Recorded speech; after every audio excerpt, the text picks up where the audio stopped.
RSS കൂടിക്കാഴ്ചയിൽ ADGP Ajith കുമാറിനെതിരെ തൽക്കാലം നടപടിയില്ല. കൂടിക്കാഴ്ചയും അന്വേഷണ പരിധിയിൽ ഉൾപ്പെടുത്തുമെന്ന് LDF യോഗത്തിൽ മുഖ്യമന്ത്രി വ്യക്തമാക്കി. കുറ്റക്കാരന് ഉചിതമായ നടപടികൾ എടുത്തിട്ടുണ്ടെന്നും മുന്നണിക്ക് അക്കാര്യത്തിൽ ഒരു അതൃപ്തിയുമില്ലെന്നും TP രാമകൃഷ്ണൻ വ്യക്തമാക്കി. ഇവിടെ അൻവർ നൽകിയ പരാതിയിലും തൃശൂരിലെ പൂരവുമായി ബന്ധപ്പെട്ട് ലഭ്യമായ പരാതിയിലും ഇദ്ദേഹത്തിന്റെ പേര് പരാമർശിക്കപ്പെടുന്നുണ്ട്. ആ പരാതികളെല്ലാം സമഗ്രമായ പരിശോധനയ്ക്ക് വിധേയമാക്കി തീരുമാനിക്കേണ്ടതാണ്. അങ്ങനെയുള്ള നടപടിക്രമങ്ങൾ ആഭ്യന്തര വകുപ്പിൽ പ്രത്യേകിച്ചും ആരംഭിച്ചു കഴിഞ്ഞിട്ടുണ്ട്. അതുകൊണ്ട് അതിന്റെ എല്ലാം അടിസ്ഥാനത്തിൽ ഇത്തരം അന്വേഷണ റിപ്പോർട്ട് വരുന്ന മുറയ്ക്ക് തെറ്റ് ചെയ്തിട്ടുണ്ടെങ്കിൽ ഒരു കാരണവശാലും അവരെ സംരക്ഷിക്കില്ല, കടുത്ത നടപടിക്ക് വിധേയമാക്കും എന്ന് തന്നെയാണ് ഗവൺമെന്റ് നിലപാട്. ആ നിലപാടിന് ഇടതുപക്ഷ ജനാധിപത്യ മുന്നണി സർവ്വവിധ പിന്തുണയും നൽകുന്നുണ്ട്. ഗവൺമെന്റ് ഇക്കാര്യത്തിൽ ഉചിതമായ നിലപാടുകൾ എടുത്തിട്ടുണ്ട് എന്നാണ് മുന്നണിയുടെ ബോധ്യം. കൂടുതൽ വിവരങ്ങൾ നൽകാൻ വിഷ്ണു കരുണാകരൻ നമ്മളോടൊപ്പം ചേരുന്നുണ്ട്. വിഷ്ണു, പ്രതീക്ഷകളൊക്കെ തെറ്റി. എന്തായാലും ഇത്രയധികം സമ്മർദ്ദങ്ങൾ ഉണ്ടായിട്ടും ADGPക്കെതിരെ യാതൊരു നടപടിയുമില്ല. ADGP മുഖ്യമന്ത്രിയുടെ സംരക്ഷണയിൽ തന്നെ എന്ന് തന്നെ നമുക്ക് പറയേണ്ടിയിരിക്കുന്നു. ഈ യോഗത്തിൽ എന്തൊക്കെയായിരുന്നു ഉയർന്ന വിമർശനങ്ങൾ? ഈ സർക്കാരിന്റെ നിലപാടിനോട് എല്ലാ ഘടകകക്ഷികളും യോജിച്ചു നിന്നു. ശ്രുതി, സർക്കാരിനെതിരെ വലിയ വിമർശനം ഈ ഒരു കാര്യത്തിൽ തന്നെ മുന്നണിക്കുള്ളിലുണ്ട്. അതായത് ADGP MR അജിത് കുമാറിനെതിരെ നടപടി സ്വീകരിക്കണമെന്നുള്ള ആവശ്യം തന്നെയാണ് മുന്നണിക്കുള്ളിലെ മറ്റ് ഘടകകക്ഷികളൊക്കെയും മുന്നോട്ട് വെച്ച ഒരു ആവശ്യം. അതിന്റെ ഭാഗമായി തന്നെയാണ് ഇന്ന് ചേർന്ന ഒരു യോഗത്തിൽ പ്രത്യേകിച്ചും അക്കാര്യങ്ങൾ അറിയിച്ചത്. എന്നാൽ ADGP MR അജിത് കുമാറിനെതിരായ ആരോപണങ്ങൾ ഇത് പ്രധാനമായും ഒരു അജണ്ടയായില്ല എന്നുള്ളതാണ് എടുത്തു പറയേണ്ട കാര്യം. എന്നാൽ ഇത് ചോദ്യമായി ഉയർന്നു വന്നിരുന്നു. കാരണം ഈ യോഗത്തിന് തൊട്ട് മുൻപ് വരെയും ഇക്കാര്യത്തിൽ വലിയ രീതിയിലുള്ള വിമർശനങ്ങൾ ഉണ്ടായിരുന്നു. ADGP MR അജിത് കുമാറിനെ നീക്കണമെന്നുള്ള ആവശ്യം CPI മുന്നോട്ട് വെച്ചിരുന്നു. അതോടൊപ്പം JDS അടക്കം മുന്നോട്ട് വെച്ചിരുന്നു. വലിയ രാഷ്ട്രീയപരമായ ഒരു ആവശ്യം തന്നെയായിരുന്നു. അതായത് പാർട്ടിക്കുള്ളിൽ ഈ ഭരണകക്ഷിയോടൊപ്പം കാര്യങ്ങൾ അറിയിക്കാൻ മുന്നണിയിലെ എല്ലാ പ്രമുഖരും അത് വ്യക്തമാക്കിയിരുന്നു. ADGP MR അജിത് കുമാറിനെ ഇവിടെ തുടരേണ്ട സാഹചര്യമല്ല, അദ്ദേഹത്തെ സ്ഥാനത്ത് നിന്ന് മാറ്റണം. അതുകൊണ്ട് തന്നെ ക്രമസമാധാന ചുമതലയുള്ള ഒരു ആളെ അതിൽ നിന്ന് മാറ്റണമെന്നുള്ളൊരു ആവശ്യമുണ്ടായിരുന്നു. എന്നാൽ പൂർണ്ണമായും അംഗീകരിക്കാത്തൊരു സാഹചര്യം തന്നെയാണ് ഈ യോഗത്തിന് ശേഷം ഉണ്ടായത്. അതായത് LDFന്റെ പൊതുവായ ഒരു അഭിപ്രായം എന്ന് പറയുന്നത് സർക്കാർ നടപടിയെടുക്കട്ടെ, സർക്കാർ കൃത്യമായി നടപടിയെടുക്കുന്നുണ്ട്. MR അജിത് കുമാർ തെറ്റ് ചെയ്തിട്ടുണ്ടെങ്കിൽ ശിക്ഷ അനുഭവിക്കുക തന്നെ ചെയ്യണം. എന്നാൽ ആരോപണത്തിന്റെ പേരിൽ പൂർണ്ണമായും പുറത്താക്കേണ്ടതില്ല എന്നുള്ളൊരു പരോക്ഷമായ ഒരു നിലപാട് തന്നെയാണ് അറിയിച്ചത്. എന്നാൽ ഇതേ സമയം തന്നെ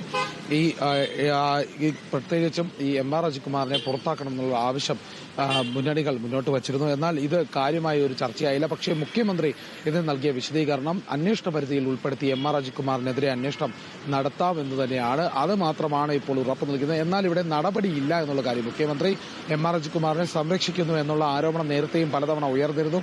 അതുപോലെ തന്നെ ഇപ്പോഴും സംരക്ഷിക്കുന്നു എന്നുള്ള ഒരു നിലപാടിലേക്ക് തന്നെയാണ് ഈ കാര്യങ്ങൾ കടക്കുന്നതെന്ന് ഇതിൽ നിന്ന് വായിച്ചറിയാൻ സാധിക്കും. അതോടൊപ്പം തന്നെ ADGP RSS കൂടിക്കാഴ്ചയെക്കുറിച്ചുള്ള കാര്യത്തിലും മുന്നണി നൽകുന്ന വിശദീകരണം, മുന്നണിയുടെ നിലപാട് വ്യക്തമാക്കിയിട്ടുണ്ട്. കൂടിക്കാഴ്ച പരിശോധിക്കേണ്ടതാണ്, അൻവറിന്റെ പരാതി സമഗ്രമായി അന്വേഷിച്ച് തീരുമാനിക്കേണ്ടതാണ്. എന്നാൽ അൻവറിന്റെ പരാതികൾ പാടെ അംഗീകരിക്കാൻ പറ്റില്ല എന്നുള്ള ഒരു സമീപനം തന്നെയാണ് ഈ LDFും എടുത്തിട്ടുള്ളത്. LDF അതോടൊപ്പം തന്നെ സർക്കാർ ഇക്കാര്യത്തിൽ ഉചിതമായി തീരുമാനം എടുത്തുകൊണ്ടിരിക്കട്ടെ. കേരളത്തിൽ CPMന്റെ ഭാഗത്തുനിന്നും RSS ബന്ധം ഒരിക്കലും ഉണ്ടാകില്ല എന്ന് LDF ഉറപ്പ് നൽകുന്നു. അല്ലെങ്കിൽ ഒരു മുന്നണിയും RSS ബന്ധം ഉണ്ടാകില്ല. പക്ഷേ ഒരു ഉദ്യോഗസ്ഥൻ െങ്കിൽ കണ്ടതല്ല പ്രശ്നം, എന്തിന് കണ്ടു എന്നുള്ളതാണ് പ്രശ്നം. അതുകൊണ്ട് അത് ചോദ്യം ചെയ്യും എന്നുള്ള കാര്യം തന്നെയാണ് ഇവിടെ വ്യക്തമാക്കുന്നത്. അത് അന്വേഷിക്കട്ടെ, അന്വേഷണ പരിധിയിൽ കാര്യങ്ങൾ വരട്ടെ. കൃത്യമായ ഒരു അന്വേഷണത്തിന് ശേഷം തെറ്റ് ചെയ്തിട്ടുണ്ട് എന്ന് തെളിയുകയാണെങ്കിൽ കടുത്ത ശിക്ഷ തന്നെ നൽകണം, കടുത്ത നടപടി തന്നെ സ്വീകരിക്കണമെന്ന് തന്നെയാണ് LDF അറിയിച്ചിരിക്കുന്നത്. ഏതായാലും മുന്നണിയുടെ പൊതുനിലപാടാണ് ഇപ്പോൾ അറിയിക്കുന്നതെന്നും കൺവീനർ TP രാമകൃഷ്ണൻ പറയുന്നുണ്ട്. ഏതായാലും സർക്കാർ ഇക്കാര്യത്തിൽ ഉചിതമായ തീരുമാനമെടുത്തിട്ടുണ്ടെന്ന് തന്നെ ആവർത്തിക്കുന്നു. താൻ പറയുന്നത് മുന്നണിയുടെ നിലപാടാണെന്നും അദ്ദേഹം വ്യക്തമാക്കുന്നുണ്ട്. അതോടൊപ്പം തന്നെ ADGP RSS കൂടിക്കാഴ്ചയിലെ കാര്യങ്ങൾ ഇത് തന്നെയാണ്, ഈ ഒരു നിലപാട് തന്നെ അറിയിക്കുന്നതെന്ന് പറയുന്നുണ്ട്. അതോടൊപ്പം സ്പീക്കറുടെ പ്രതികരണത്തോട് അദ്ദേഹം പ്രതികരിക്കുന്നില്ല എന്നാണ് അറിയിക്കുന്നത്. ഏതായാലും RSS പ്രധാന സംഘടനയാണോ എന്ന ചോദ്യത്തിന് അദ്ദേഹം തന്നെ കൊണ്ടൊന്നും പറയിക്കേണ്ട എന്നുള്ള രീതിയിൽ തന്നെയാണ് മറുപടി നൽകിയത്. അതായത് RSSനോട് വിമുഖത തന്നെയാണ് CPMനും അതോടൊപ്പം LDFനും എന്നും ഉള്ളതെന്ന് അദ്ദേഹം വ്യക്തമാക്കുന്നുണ്ട്. അതോടൊപ്പം തന്നെ ഈ ADGPയുടെ കൂടിക്കാഴ്ച കാര്യം അന്വേഷിച്ച് തെളിയട്ടെ, തെളിഞ്ഞാൽ ശിക്ഷ ആര് കുറ്റം ചെയ്താലും ശിക്ഷ അനുഭവിക്കേണ്ടത് തന്നെയാണെന്നാണ് അദ്ദേഹം പറയുന്നത്. LDFിലെ അംഗം തന്നെയാണ് PV അൻവർ എന്നും അൻവർ അല്ല നയരൂപീകരണം നടത്തുന്നത്. അതുകൊണ്ട് അൻവറിന് അത് വ്യക്തമായിട്ട് അറിയാം. അൻവർ ഒരു പരാതി ഉന്നയിച്ചിട്ടുണ്ടെങ്കിൽ അതിൽ നിലപാട് കൃത്യമായി എടുക്കുമെന്ന് അദ്ദേഹം പറയുന്നുണ്ട്. അൻവറിന്റെ പരാതി പരിശോധിക്കുക എന്നുള്ളതാണ് ഇപ്പോൾ ചെയ്യാൻ പോകുന്ന നടപടി. അൻവറിനെ പാടെ അംഗീകരിക്കാൻ സാധിക്കില്ല എന്നുള്ള കാര്യം തന്നെയാണ് ഇവിടെ ഉദ്ദേശിക്കുന്നത്. അതായത് ആരോപണത്തിന്റെ പേരിൽ നടപടികൾ വളരെ വേഗത്തിലെടുക്കേണ്ട, അൻവർ പറയുന്നതിൽ വസ്തുതയുണ്ടോ എന്ന് പരിശോധിക്കേണ്ടതുണ്ട്, അതിനുശേഷം നടപടി എടുക്കുമെന്ന് തന്നെയാണ് ഇത് സൂചിപ്പിക്കുന്നത്. CPM-ന് മുന്നിൽ ശശിക്കെതിരായ ആരോപണം, ശശിക്കെതിരായ മുഖ്യമന്ത്രിയുടെ പൊളിറ്റിക്കൽ സെക്രട്ടറിക്കെതിരായ ആരോപണം ഇതുവരെയും എത്തിയിട്ടില്ല. രേഖാമൂലം അൻവർ പരാതി നൽകുകയാണെങ്കിൽ ഉറപ്പായും അന്വേഷിക്കും എന്നുള്ള കാര്യവും അദ്ദേഹം വ്യക്തമാക്കുന്നുണ്ട്. വിഷ്ണു പറഞ്ഞതുപോലെ തന്നെ അതായത് TP രാമകൃഷ്ണൻ പറഞ്ഞൊരു കാര്യമുണ്ട്. അതായത് കൂടിക്കാഴ്ച നടന്നത് ഒരു വിഷയമല്ല തങ്ങൾക്ക്, എന്നാൽ എന്തിനു കണ്ടു എന്നുള്ള കാര്യമാണ് വീണ്ടും ആവർത്തിച്ചത്. ഇത് നേരത്തെ തന്നെ CPM സംസ്ഥാന സെക്രട്ടറി MV ഗോവിന്ദൻ വാർത്താ സമ്മേളനത്തിലൂടെ പറഞ്ഞിട്ടുണ്ട്. ഈ കൂടിക്കാഴ്ച ഞങ്ങൾക്കൊരു വിഷയമല്ല, എന്നാൽ ഇവർ എന്തിനു കണ്ടു എന്ന്. ഇത് തന്നെ ആവർത്തിക്കുമ്പോൾ ഇത് പാർട്ടിക്കുള്ളിൽ ഒരു അഭിപ്രായ വ്യത്യാസവും ഒക്കെ ഉണ്ടാകാനൊരു സാധ്യതയില്ലേ?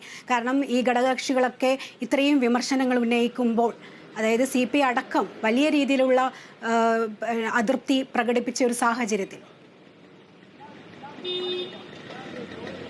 ശ്രുതി പറഞ്ഞതുപോലെ തന്നെയാണ് അതൃപ്തി പ്രകടിപ്പിച്ച് മുന്നണി മുന്നോട്ട് വന്നിട്ടുണ്ട്. മുന്നണികളെല്ലാം അവരുടെ നിലപാടിൽ തന്നെയാണ് ഉറച്ചു നിൽക്കുന്നത്. CPM-ന്റെ നിലപാട് മാത്രമല്ല, ഈ LDF-ന്റെ തീരുമാനത്തിലേക്ക് വരുമ്പോൾ പൊതുവായി എത്രത്തോളം അഭിപ്രായങ്ങൾ ഉണ്ടെങ്കിലും മുന്നണികളുടെ തീരുമാനം അവരുടെ തീരുമാനത്തിൽ തന്നെയാണ് ഉറച്ചു നിൽക്കുന്നത്. അങ്ങനെയാണെങ്കിൽ ഈ MR അജിത് കുമാറിനെ ADGP സ്ഥാനത്ത് നിന്ന് നീക്കം ചെയ്യണം, അല്ലെങ്കിൽ കടുത്ത നടപടി സ്വീകരിക്കണം എന്നുള്ള ആവശ്യം തന്നെയാണ്. പക്ഷേ ഇപ്പോൾ പരിഗണിക്കാത്തത് പൊതുവായ അഭിപ്രായത്തിൽ അതുണ്ടായിട്ടില്ല എന്നാണ് LDF കൺവീനർ വ്യക്തമാക്കുന്നത്. എന്നാൽ LDF കൺവീനറോട് മറ്റൊരു ചോദ്യം മാധ്യമങ്ങളുടെ ഭാഗത്തുനിന്ന് ഉണ്ടായിട്ടുണ്ട്. അതായത് ഒരു RSS കൂടിക്കാഴ്ചയുടെ പേരിലല്ലേ LDF കൺവീനർ EP ജയരാജനെ സ്ഥാനത്ത് നിന്ന് മാറ്റിയത്? അതിനുശേഷം TP രാമകൃഷ്ണൻ വന്നു. അപ്പോൾ ആ ഒരു നിലപാട് പാർട്ടി എടുത്തെങ്കിൽ എന്തുകൊണ്ട് ഈ ക്രമസമാധാന ചുമതലയുള്ള ഒരു ഉദ്യോഗസ്ഥനെതിരെ നടപടി എടുക്കുന്നില്ല എന്നുള്ളൊരു ചോദ്യം വന്നിട്ടുണ്ട്. ഈ ശക്തമായ ചോദ്യത്തിന് അദ്ദേഹം LDF കൺവീനർ നൽകിയ മറുപടി അത് പാർട്ടിയുടെ നയത്തിന്റെ ഭാഗമായുള്ളതാണ്. പാർട്ടിയുടെ തീരുമാനത്തിലാണ് ഈ EP ജയരാജനെ നീക്കം ചെയ്തതെന്നാണ് പറയുന്നത്. അതൊരിക്കലും RSS കൂടിക്കാഴ്ചയുടെ ഭാഗമായി അല്ല എന്ന് വ്യക്തമാക്കുന്നത്. ഇങ്ങനെയാണ് കാര്യങ്ങൾ പൂർണ്ണമായും അറിയിക്കുന്നത്. അതുകൊണ്ട് തന്നെ അത് അക്കാര്യത്തിൽ പരിഗണിക്കാനാവില്ല. ഇഷ്ടമില്ലാത്തവരുമായി ആർക്ക് വേണം കൂടിക്കാഴ്ച നടത്താം, അതിൽ കാര്യമില്ല, അതൊക്കെ സാഹചര്യങ്ങൾ കൊണ്ടുണ്ടാകുന്നതാണ്. EP ജയരാജനെതിരായ ഒരു നടപടിയെടുത്തത് അത് പാർട്ടിയുടെ തീരുമാനമാണ്, പാർട്ടിയുടെ നയരൂപീകരണവുമായി ബന്ധപ്പെട്ട കാര്യങ്ങളാണ്. നാളെ ഈ TD രാമകൃഷ്ണൻ തുടരുമോ, എത്ര കാലം ഉണ്ടാകുമോ എന്നുള്ള കാര്യത്തിൽ ഉറപ്പില്ല എന്നും അദ്ദേഹം വ്യക്തമാക്കുന്നുണ്ട്. അതുകൊണ്ട് RSS-ഉമായുള്ള കൂടിക്കാഴ്ചയിലല്ല നിലപാടെന്ന് അദ്ദേഹം വ്യക്തമാക്കുന്നുണ്ട്. അതേ നിലപാട് തന്നെയാണ് ഈ ADGP MR അജിത് കുമാറിന്റെ കാര്യത്തിൽ പറയാനുള്ളതെന്നും അറിയിച്ചിട്ടുണ്ട്. അതുകൊണ്ട് തന്നെ ഈ ADGP MR അജിത് കുമാറിനെതിരെ നടപടി സ്വീകരിക്കാത്തത് അന്വേഷണം ഉണ്ടാകട്ടെ, അന്വേഷണത്തിൽ കൃത്യമായ ഒരു തെളിവുണ്ടെങ്കിൽ അദ്ദേഹം തെറ്റ് ചെയ്തെന്ന് കണ്ടെത്തിയാൽ തീർച്ചയായിട്ടും കടുത്ത നടപടി സ്വീകരിക്കണമെന്ന് തന്നെയാണ് LDF-ന്റെ ആ ഒരു ആവശ്യമെന്നും അദ്ദേഹം വ്യക്തമാക്കുന്നുണ്ട്. ശ്രുതി, എന്തായാലും വ്യക്തമാണ് ADGP RSS കൂടിക്കാഴ്ചയിൽ സാങ്കേതികത്വം പറഞ്ഞുകൊണ്ടാണ് ഇപ്പോൾ മുഖ്യമന്ത്രി ADGP-യെ സംരക്ഷിക്കുന്ന നിലയിലേക്ക് പോകുന്നത്. കൂടിക്കാഴ്ച പരിശോധിക്കേണ്ടതുണ്ട്, അതിനുശേഷം നടപടിയിലേക്ക് നീങ്ങാം എന്ന് തന്നെയാണ് പാർട്ടിയുടെ നിലപാട്. തെറ്റ് ചെയ്തെങ്കിൽ കടുത്ത നടപടി ഉണ്ടാകുമെന്നും സ്വീകരിക്കണമെന്ന് തന്നെയാണ് നിലപാടെന്നും അവർ അറിയിക്കുന്നുണ്ട്. സർക്കാർ ഇക്കാര്യത്തിൽ ഉചിതമായ തീരുമാനം എടുത്തിട്ടുണ്ടെന്നും അവർ പറയുന്നു. കേരളത്തിൽ CPM-ന്റെ ഭാഗത്തു നിന്ന് RSS ബന്ധം ഒരിക്കലും ഉണ്ടാകില്ലെന്നും അവർ ആവർത്തിക്കുന്നുണ്ട്. തെറ്റ് ചെയ്താൽ ആരായാലും ശിക്ഷിക്കപ്പെടണമെന്നും TP രാമകൃഷ്ണൻ അടക്കം വ്യക്തമാക്കി. മുഖ്യമന്ത്രിയുടെയും മന്ത്രിമാരുടെയും ഫോൺ ADGP MR അജിത് കുമാറിന്റെ നേതൃത്വത്തിലുള്ള സംഘം ചോർത്തിയെന്ന PV അൻവർ MLA-യുടെ ആരോപണങ്ങളിൽ റിപ്പോർട്ട് തേടി ഗവർണർ ആരിഫ് മുഹമ്മദ്